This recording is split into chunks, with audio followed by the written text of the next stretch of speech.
Ça, c'est début des années 80, milieu des années 90, C'est ça. ce qu'il a fait connaître ou pas Non, seulement avant, il y avait eu un titre qui s'appelait Sucré-Salé en 1992, et ça, c'est son deuxième secret. C'est son deuxième succès. Son deuxième succès. Secret, c'est peut-être ça aussi. Vincent-Marie Bouveau pour la musique et Zazie, puisqu'elle écrit tous ses textes pour les paroles. Alors, Zazie, on connaît la coach dans une émission de télé-réalité sur une chaîne concurrente et néanmoins amie. Je crois que c'est comme ça que l'on dit. Télé-réalité, je suis pas sûr, c'est un jeu. Télécrochet, voilà. Oui, c'est un télécrochet. Télécrochet. On connaît l'auteur, l'auteur pour les autres. Elle a écrit pour Johnny Hallyday. Elle a commencé par ça Non, elle a commencé par chanter. Puis très vite, ses collègues auteurs, elle a commencé par faire de la pub et par faire du mannequinat. Imaginez-vous qu'elle a aussi une super voix quand elle parle. Elle a fait beaucoup de pubs radio à la fin des années 80, 90, à la fin des années 80, début des Elle années lisait 90. les messages radio dans les messages radio sur certaines grandes stations et périphériques. Et puis très vite, on a vu qu'elle avait un talent de plume certain. Johnny Hallyday lui a demandé des chansons. Elle a coécrit avec lui pour Pascal Obispo Allumer le feu. Elle a écrit pour Florent Pagny. Elle a écrit pour Calogero. Elle a écrit pour tout le monde. Ces dernières années, on l'avait vu un petit peu moins. Elle a fait 2 albums qui ont vu des fortunes un petit peu diverses. Il faut dire que les paris étaient gonflés. Elle avait fait en 2010, non pas un album, mais 7 mini-albums. Dans la crise du disque, vous imaginez un peu la joie de sa maison de disques. 7 mini-albums de 7 chansons, 49 chansons. Bon, ça s'est vendu, mais un peu moins que d'habitude. Ensuite, elle a fait un album un petit peu plus sombre, qui devait correspondre à ce qu'elle vivait à ce moment-là, un album qui s'appelait Cyclo. Et là, elle revient avec un album qui s'appelle Encore Heureux. Alors, Encore Heureux, vous pouvez mettre un point d'interrogation ou pas. Ça peut se lire dans les deux sens. Elle dit encore heureux ou encore heureuse Juste Encore Heureux. Le titre de l'album, c'est Encore Heureux. Alors, encore heureux que nous soyons là, et c'est encore heureux, ça. nous sommes tous toujours heureux. D'accord. Il y a deux lectures. Elle est sur scène, une grande tournée. Effectivement, comme on la voit le soir à la télévision, une fois par semaine, je pense que son public la redécouvre. Un nouveau public est en train de la découvrir aussi. Non, mais c'est une bonne occasion. Et voilà. Mais elle n'est pas la seule. Elle n'est pas la seule. Les 3 autres en font autant, non Les 3 autres, ça marche aussi du feu de Dieu. Généralement, c'est une bonne façon de booster une carrière. Là, elle était aux Folies Bergères, c'était plein et nous y étions. On y va.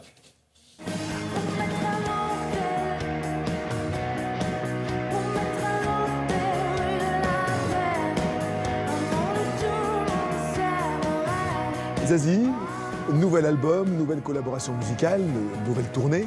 Comment abordez-vous toutes ces nouveautés? Avec joie, c'est bien, c'est en même temps nouveau et pas nouveau. On est beaucoup dans le faire savoir et on ne se souvient pas de temps en temps qu'en fait le métier qu'on a choisi, le vrai, c'est de faire de la musique et de présenter des concerts et de présenter les chansons devant les gens. Donc on est toujours très heureux quand c'est ce moment-là.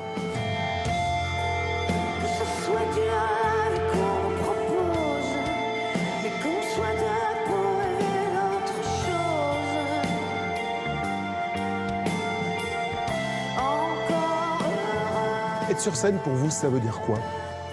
Ça veut dire la tête du récepteur enfin en face de moi. On émet des choses. Alors on sort un album, donc oui, on nous dit, tiens, il y a des récepteurs puisque tu en as vendu tant. C'est super, mon banquier adore, mais c'est un peu impalpable. Là, on a la vraie tête des vrais gens et en fait, c'est pour ça qu'on fait ce métier.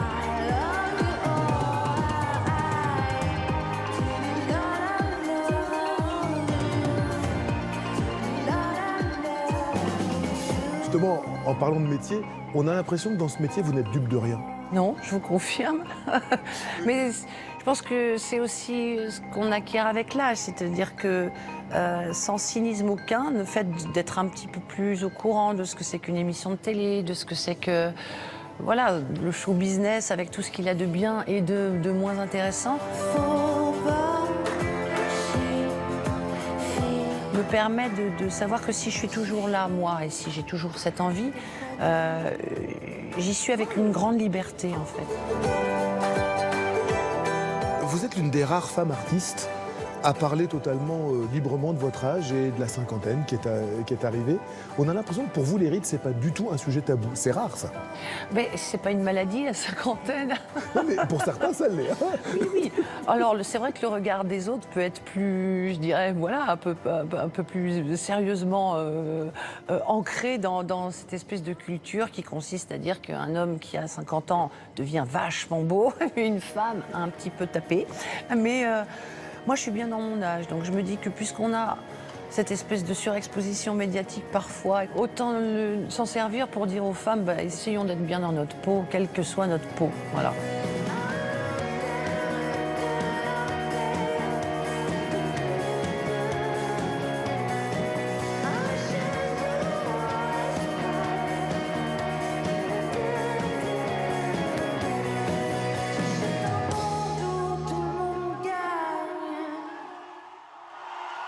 Mais finalement, elle doit être contente de chanter aussi et pas passer son temps tous les samedis à regarder les autres chanter.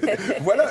Hein? Et peut-être que certainement que ça lui a redonné envie. oui. Le fait de coacher, de conseiller des jeunes, on a envie de retourner sous le feu des projecteurs.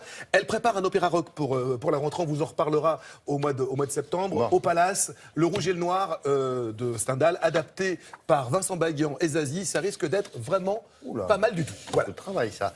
Merci beaucoup.